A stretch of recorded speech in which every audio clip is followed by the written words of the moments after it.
அனைத்துலக சினிமா ரசிகர்களுக்கு சினிமா கொட்டகையின் அன்பான வணக்கம். 1941ஆம் ஆண்டு வெளிவந்த அனைத்து படங்களையும் வரிசையாக பார்த்து வருவதில், அந்த வரிசையில் அடுத்ததாக நாம் அறிந்து கொள்ள இருக்கும் திரைப்படம் வனமோகினி என்ற திரைப்படமாகும். இந்த படத்தினை சவுத் இந்தியன் யுனைடெட் ஆர்டிஸ்ட் கார்ப்பரேஷன் என்ற பட நிறுவனத்தின் சார்பாக என். விஸ்வநாதன் என்பவர் தயாரித்திருக்கின்றார். கதை எழுதி இயக்கியவர் பகவான் என்னும் இயக்குனர் ஆவார். இனி இந்த திரைப்படத்தின் கதை என்ன என்பதை பற்றி பார்ப்போம். 1936ஆம் ஆண்டு வெளியான ஹாலிவுட் படமான தி ஜங்கிள் பிரின்சஸ் என்ற படத்தின் பாதிப்பில்தான் இந்த வனமோகினி திரைப்படம் எடுக்கப்பட்டிருக்கிறது. காடுகளில் படமாக்கப்பட்ட படமாக ஆங்கில படங்களில் வரும் டார்சான் போன்ற படமாக இந்த படத்தை எடுத்திருக்கிறார்கள். இதற்கு முன்பு டார்சான் கதையமைப்பில் வனராஜா கார்சன் என்னும் படம் 1938ஆம் ஆண்டு வெளியானதை நமது சினிமா கொட்டகை சேனலில் தெளிவாக எடுத்துரைத்திருக்கின்றோம். அதை பார்க்காத அன்பு உள்ளங்கள் பார்த்து அறிந்து கொள்ளவும்.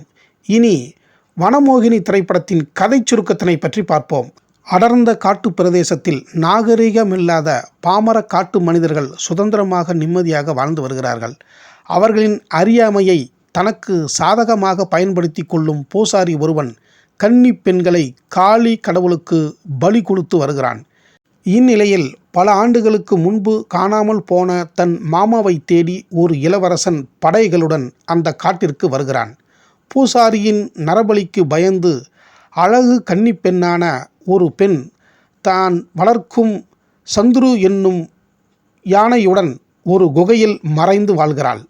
அவளை எதிர்பார்க்காத விதமாக சந்திக்கும் அந்த இளவரசன் அவள் மேல் காதல் கொள்கிறான். அவள் இளவரசனுக்கு பல உதவிகளை செய்கிறாள். இருவரும் காதலிக்கிறார்கள். அந்த பூசாரியின் கொடுங்கோன்மையை இளவரசன் எதிர்க்கிறான். காட்டுவாசி மனிதர்களை பூசாரியிடமிருந்து காப்பாற்றுகிறான். இதனால் கோபம் கொண்ட பூசாரி பல இடையூறுகளை இளவரசனுக்கு தருகிறான். அது மட்டுமன்றி இளவரசனையும் கைது செய்து விடுகிறான். கைது செய்யப்பட்ட இளவரசனுக்கு அப்போதுதான் தெரிகிறது, தான் தேடி வந்த மாமா அங்கு பிணைய கைதியாய் இருப்பதைக் கண்டு அதிர்ச்சி அடைகிறான். தான் காதலித்த அந்த வனமோகினி பெண்ணையும் காளிக்கு பலியிட அந்த பூசாரி அழைத்துச் செல்கிறான். உடனே இளவரசன் சந்துரு என்ற யானையின் மூலம் தப்பித்து பூசாரியை கொன்று தன் காதலியை காப்பாற்றி அந்த காட்டுவாசி மக்களுக்கு சுதந்திரத்தை அளிப்பதுடன் அந்த மக்கள் முன்பே தன் காதலியான வனமோகினியை மணந்து தனது மாமாவுடன் தனது நாட்டிற்கு செல்கிறான் இளவரசன். இதுதான் இந்த வனமோகினி திரைப்படத்தின் கதை சுருக்கம் ஆகும். இந்த படத்தில் இளவரசராக நடிப்புச் செல்வம் M.K. ராதா அவர்கள் சாகச இளவரசராக புரட்சி வேடத்தில் நடித்திருக்கிறார். இவர் நடித்த முதல் புரட்சி படம் இதுதான். இதற்கு முன்பு இவர் நடித்த படங்கள் எல்லாம் காதல் படங்களாகத்தான் இருந்தன. இந்த வனமோகினி படத்தில் ஆக்ஷன் ஹீரோவாக அசத்தலாக நடித்திருக்கிறார் M.K. ராதா அவர்கள். கதாநாயகி கே. தவமணி தேவியுடன் காதல் புரியும் காட்சிகளிலும் வாள் சண்டை காட்சிகளிலும் மிக சிறப்பாக நடித்திருக்கிறார் M.K. ராதா அவர்கள். இந்த படத்தில் தலைப்பு வேடமான வனமோகினி பெயருடன் கே. தவமணி தேவி மிக பெரிய அட்டகாசத்தை செய்திருக்கிறார். இந்த வனமோகினி படத்தின் அசல் படமான தி ஜங்கிள் பிரின்சஸ் என்ற ஹாலிவுட் படத்தில் கதாநாயகியாக நடித்த டோரதி லிமோர் அவர்கள் அணிந்த ஆடைகளைப் போல் அப்படியே இந்த வனமோகினி திரைப்படத்தில் பயன்படுத்தினார்கள். அதை போன்றே வடிவமைக்கப்பட்ட ஆடைகளை அணிந்து துணிச்சலுடன் நடித்தார் கே. தவமணி தேவி அவர்கள். குறிப்பாக உடலை வெளியே காட்டும் சேலையை அணிந்து நடித்திருந்தார். தமிழ் திரையுலக வரலாற்றில் இதுபோன்று ஆடையை அணிந்த முதல் கதாநாயகி நமது கே. தவமணி தேவி அவர்கள்தான். அதுபோன்ற கவர்ச்சி இடம்பெற்ற திரைப்படமும் இந்த வனமோகினி திரைப்படம்தான்.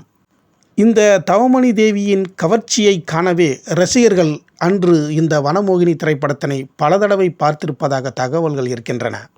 இந்த வனமோகினி திரைப்படத்தில் 10 பாடல்கள் இருக்கின்றன. அவற்றில் பெரும்பாலான பாடல்களை கே. தவமணி தேவி அவர்களே பாடி நடித்திருக்கின்றார். பாடல்களை பாடுவதில் தனி சிறப்பு பெற்ற கே. தவமணி தேவி அவர்களை அன்று திரையுலகில் சிங்களத்து குயில் என்று சொல்வார்கள். ஏனென்றால் இவர் இலங்கையைச் சேர்ந்தவர். இந்த படத்தில் தான் வளர்க்கும் சந்துரு என்ற யானையுடன் நீண்ட நாட்கள் பழகி அதனுடன் மிகவும் துணிச்சலாக நடித்திருக்கிறார் கே. தவமணி தேவி அவர்கள்.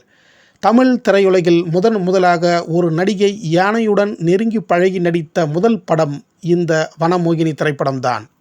அது மட்டுமன்றி சந்துரு என்னும் பெயருடன் நடித்த அந்த யானையின் நடிப்பு மிக அற்புதமாய் இருப்பதாக அனைவரும் பாராட்டுகிறார்கள். யானையின் சாகசத்திற்காகவே ரசிகர்கள் இந்த படத்தை பல தடவை பார்த்திருக்கிறார்கள். மேலும் இவர்களுடன் வில்லன் பூசாரியான கொளுத்துமணி அவர்களின் சிறப்பான வில்லன் நடிப்பும், நகைச்சுவை நடிகரான அம்பி அவர்களின் நடிப்பும், S Kokko, ML Indira, TV Krishnamani, Kamala, KD Sakkubai ஆகியோரின் நடிப்பும் மிக அற்புதமாக இருப்பதாகவே அன்றைய பத்திரிகை வட்டாரங்கள் தெரிவிக்கின்றன. இந்த வனமோகினி படத்திற்கு வசனத்தினை எஸ்.ஆர். சாரங்கன் அவர்கள் எழுதியிருக்கிறார். இசையை ராம் சிதல்கர் செய்திருக்கிறார். பாடல்களை யானை வைத்தியநாதர் என்பவர் எழுதியிருக்கிறார். ஒளிப்பதிவை ஜி.என். மன்காட் மற்றும் பி. ஹமீதுல்லா என்ற இருவர் செய்திருக்கிறார்கள். படத்தொகுப்பை விஜயகுமார் செய்திருக்கிறார். இந்த வனமோகினி திரைப்படம் 16,009 அடியில் எடுக்கப்பட்டிருக்கிறது. 12/12/1941 அன்று தணிக்கை செய்யப்பட்டு 24/12/1941 அன்று வெளியாகி நன்றாகவே ஓடியிருக்கிறது. எம்.கே. ராதா அவர்களின் சண்டை காட்சிக்காகவும், கே. தவமணி தேவி அவர்களின் கவர்ச்சி காட்சிக்காகவும், சந்துரு என்ற யானையின் சாகச நடிப்பிற்காகவும் இந்த திரைப்படம் அன்று ரசிகர்களால் கொண்டாடப்பட்டிருக்கிறது. இதுவரை இந்த வனமோகினி திரைப்படத்தினை சினிமா கொட்டகைக்கு வந்து பார்த்த அனைத்து கலைநேச நெஞ்சங்களுக்கும் என் நெஞ்சார்ந்த நன்றியை தெரிவித்துக் கொண்டு, இனி இதே 1941 ஆண்டு வெளிவந்த மற்ற அனைத்து படங்களையும் அடுத்தடுத்த வீடியோவில் தொடர்ந்து வரிசையாக பார்ப்போம். நீங்களும் பார்த்து உங்களின் ஆதரவையும் கருத்துக்களையும் வழங்குங்கள் என்று கேட்டுக்கொள்கிறேன். நன்றி, வணக்கம்.